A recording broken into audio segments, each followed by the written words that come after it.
ஓம் ஸ்ரீ குருப்பியோ நமஹ.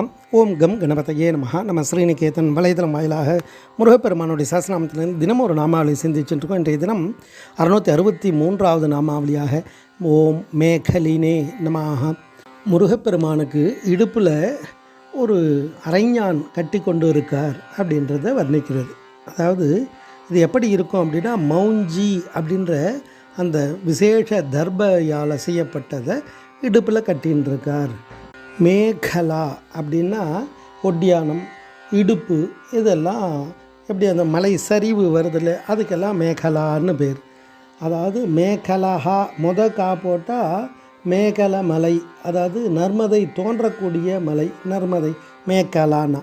இது ரெண்டாவது கா போட்டால் ஒட்டியானம், இடுப்பில் கட்டக்கூடிய ஒரு கயிறு.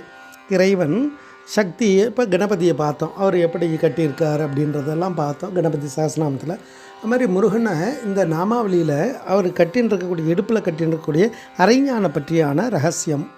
குழந்தைகளுக்கு இடுப்பில் கட்டக்கூடிய ஒரு கயிறு, அது ஒன்றுத்துக்கு ஒரு ரகசியம். அதாவது நம்ம வெள்ளருக்குனுடைய அந்த கயிறை கட்டுவாள் குழந்தைக்கு, ஏதாவது பூச்சிப்பொட்டுகள் கிட்டக்க வராமல் இருக்கிறதுக்கும், உடம்பு ஆரோக்கியத்துக்கும். அதே சமயத்தில் அந்த குழந்தையினுடைய வளர்ச்சி எப்படி இருக்குது, இப்போ எல்லாம் ஒன்றுத்துக்கும் ஒவ்வொரு விதமான பரிசோதனை பண்ணுறாலே, அது மாதிரி அந்த குழந்தையினுடைய வளர்ச்சி இந்த வாரத்துக்கு இவ்வளோ வளருதா, அந்த உடல் வளர்ச்சி எப்படி இருக்குது, இதெல்லாம் தெரிஞ்சுக்கலாம். குறைஞ்சாலும் தெரிஞ்சிடும். இதெல்லாம் பெரியவாளும் ஒவ்வொரு காரண காரியத்திற்காக கட்டியிருக்கா, திருஷ்டிகள் வராமல் இருக்கும் அப்படின்றதெல்லாம். அப்போ இதை முருகப்பெருமான் கட்டின்னு இருக்கார் அப்படின்னா எதற்காக அப்படின்னா, ஒவ்வொரு உயிர்களும் எல்லா சந்தோஷத்தையும் அடையணுன்றதுக்காக. கந்தர் அலங்காரத்தில் அழகாக வர்ணிப்பார். மண்கமழ் உந்தி திருமால் வலம்புரி ஓசை, அந்த விண்கமழ் சோலையும் வாவியும் கேட்டது, வேலெடுத்து திங்கிரி சிந்த விளையாடும் பிள்ளை திருவரையர் கிங்கினி ஓசை 14 உலகமும் கேட்டதுவே அப்படின்றார்.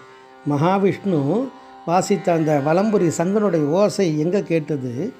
ஆனால் முருகப்பெருமானுடைய இடுப்பில் கட்டின்னு இருக்கார் இல்லையா, அந்த குழந்தை விளையாடும்போது அந்த கிங்கினி மணியெல்லாம் கட்டியிருக்கா. அழகான அந்த இடையில் அந்த கிங்கினி சத்தம் எங்கன்னா 14 உலகமும் கேட்டது அப்படின்வார். அப்படி இதெல்லாம் ஒரு ஆனந்தத்தை கொடுக்கக்கூடிய ஒரு விசேஷமான வர்ணனை. அதை முருகப்பெருமான் அழகாக அணிஞ்சின்னு இருக்காராம். அதை தான் இந்த நாமாவளி தத்துவார்த்தமாக வர்ணிக்கிறது. ஓம் மேகலினே நமஹ. ஸ்ரீ குருப்பியோ நமஹ. ஓம் சும் சுப்பிரமணியாய நமஹ.